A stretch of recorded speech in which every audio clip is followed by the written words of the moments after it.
حضرت کیا فرماتے ہیں کہ آج میرے گھر میں حجت خدا کا ظہور ہونے والا ہے، آپ آج کی رات میرے گھر قیام فرمائیں۔ بی بی فرماتی ہیں حسن عسکری آپ کی تو کسی زوجہ میں ولادت کے آثار ہی نہیں ہیں۔ مولا حسن عسکری مسکرائے۔ بی بی حکیمہ خاتون روایت کرتی ہیں کہ میں رات ٹھہر گئی، میرے بھتیجے حسن عسکری نے فرمایا تھا کہ بی بی نرجس خاتون کے بطن سے میرے وارث کا ظہور ہونے والا ہے۔ کہتی ہیں کہ میں ٹھہر گئی، آدھی رات کو اٹھی، میں نے نماز شب ادا کی، نماز شب ادا کر چکی، بی بی نرجس بھی نماز شب ادا کر رہی ہیں۔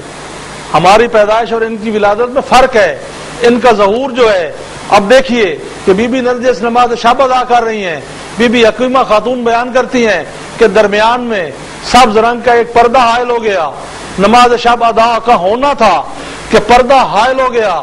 کہتی ہیں کہ میں ادھر پریشان میں ہونے لگی تو میرے بھتیجے نے آواز دے کے کہا پھپھی اماں پریشان ہونے کی بات نہیں ہے، ارادہ الہی ایسے ہے، امر الہی ایسے ہے۔ تو بی بی فرماتی ہیں تھوڑی دیر بعد جب وہ پردہ ختم ہوا، وہ سبز رنگ کا نورانی پردہ ختم ہوا، تو میں نے دیکھا کہ ایک معصوم بچہ جو سجدہ ریز ہے اور سجدے کے عالم میں کہہ رہے لا الہ اشہد ان لا الہ الا اللہ واشہد ان جدی محمد رسول اللہ واشہد ان ابی علی ولی اللہ، میں گواہی دیتا ہوں اللہ کے سوا کوئی لائق عبادت نہیں ہے اور میرے نانا محمد اللہ کے رسول ہیں اور میرے جد علی میرے اللہ کے ولی ہیں۔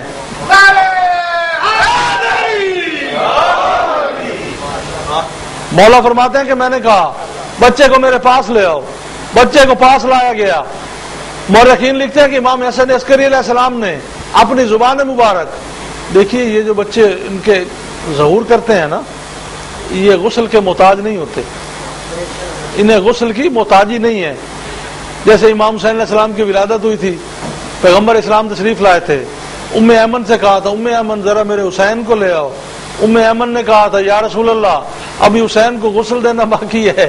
تو پیغمبر اسلام کے جملے یاد ہیں نا آپ کو جو میں نے سنائے تھے امام حسین علیہ السلام کے جشن میں؟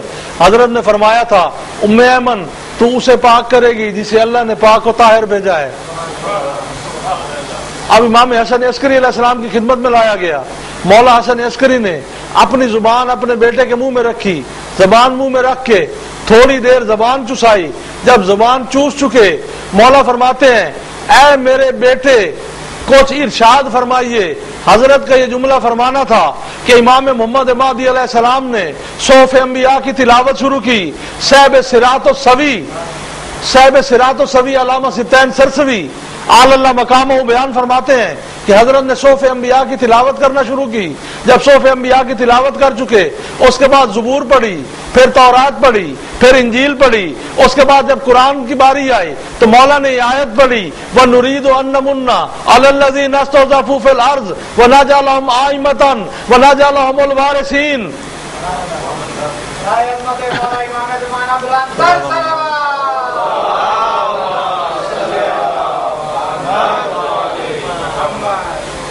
کہتے ہیں کہ مولا نے جب تلاوت کی، مولا نے امام حسن عسکری علیہ السلام نے اپنے بیٹے کے کندھے سے کپڑا ہٹایا۔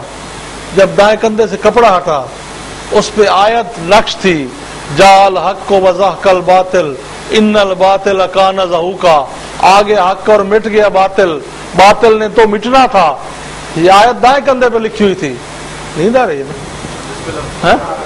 درود پڑھیں محمد عالم۔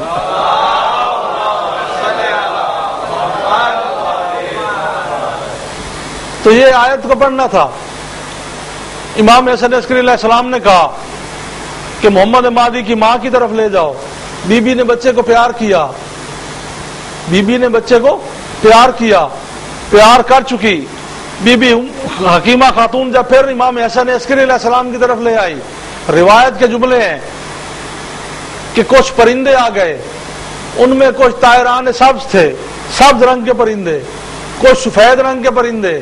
انہوں نے آ کے نو مولود بچے کو گھیر لیا۔ بچے کو گھیرنا تھا کہ امام حسن عسکری علیہ السلام نے ایک پرندے کو بلایا، پرندے کو بلا کے کہا خذ ہو فافظ ہو، اس بچے کو لے لے اور اس کی حفاظت کر۔ اس پرندے نے مولا کو اپنے پروں میں رکھا، پروں میں رکھ کے اڑ گیا، پروں میں رکھ کے اڑنا تھا۔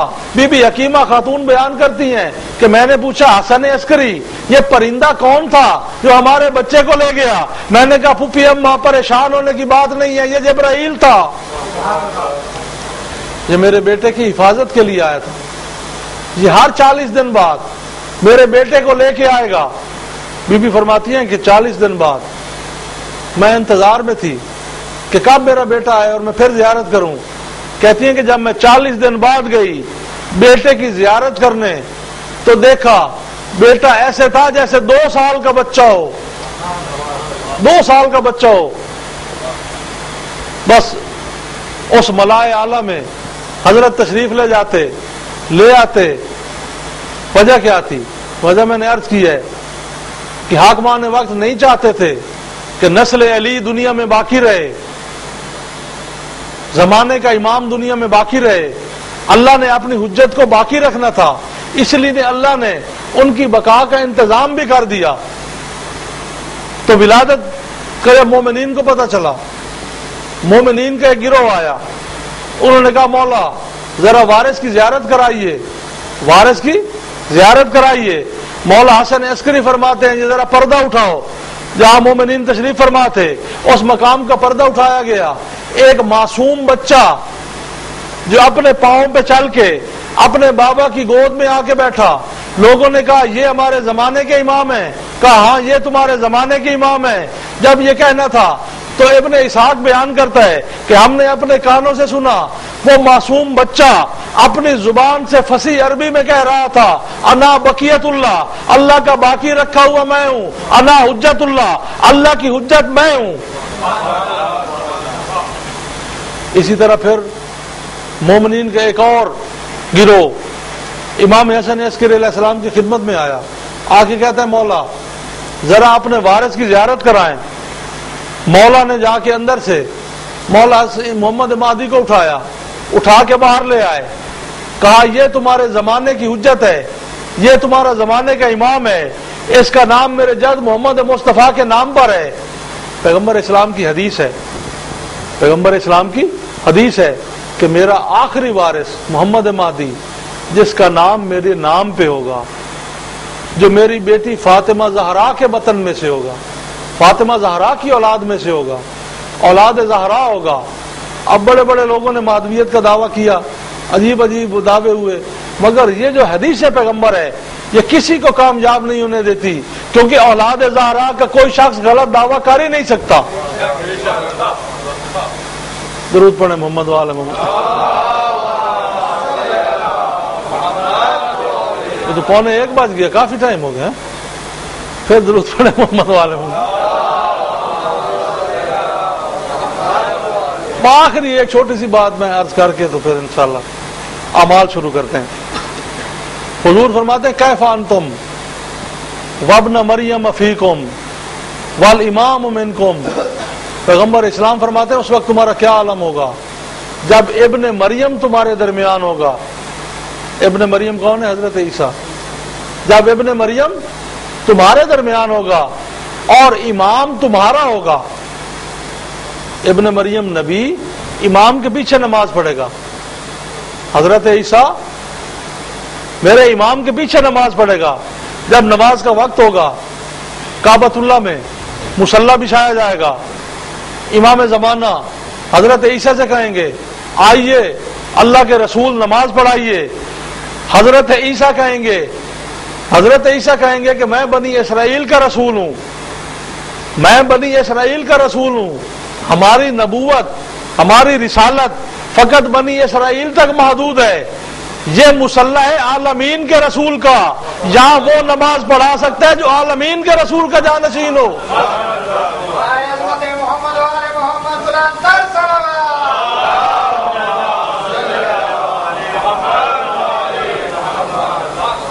میں یہ اہلیت نہیں رکھتا کہ اس مصلی پہ کھڑا ہو کے نماز پڑھاؤں، اس وقت زمانے کے امام نماز پڑھائیں گے، پیچھے پورا عالم جھکا ہوا ہوگا۔ کون؟ پوری دنیا پوری کائنات جھکی ہوئی ہے، عیسیٰ نبی کا سر مولا مہدی کے قدموں میں ہے، اور مولا مہدی نے کس کے پیچھے نمازیں پڑھی ہیں؟ حسن عسکری کے پیچھے۔ میرے مولا مہدی کا سر اگر جھکا ہے تو مولا حسن عسکری کے قدموں میں، اور مولا حسن عسکری کا سر کس کے قدموں میں جھکا ہے؟ امام علی نقی کے قدموں میں، اور امام علی نقی کا سر محمد تقی کے قدموں میں جھکا ہے، اور محمد تقی کا سر امام رضا کے، اور امام رضا کا سر امام موسیٰ کاظم کے پیچھے، اور امام موسیٰ کاظم کا سر امام جعفر صادق کے پیچھے، امام جعفر صادق کا سر امام محمد باقر کے پیچھے، محمد باقر کا سر علی ابن حسین کے قدموں میں، علی ابن حسین کا سر مولا حسین کے قدموں میں، مولا حسین کا سر امام حسن کے قدموں میں، اور امام حسن کا سر مولا علی کے قدموں میں۔ تو میں کیوں نہ کہہ دوں کہ علی کہتے ہی اسے ہیں کہ جس کے قدموں میں کائنات کی ساری بلندیاں جھکی ہوئی ہوں۔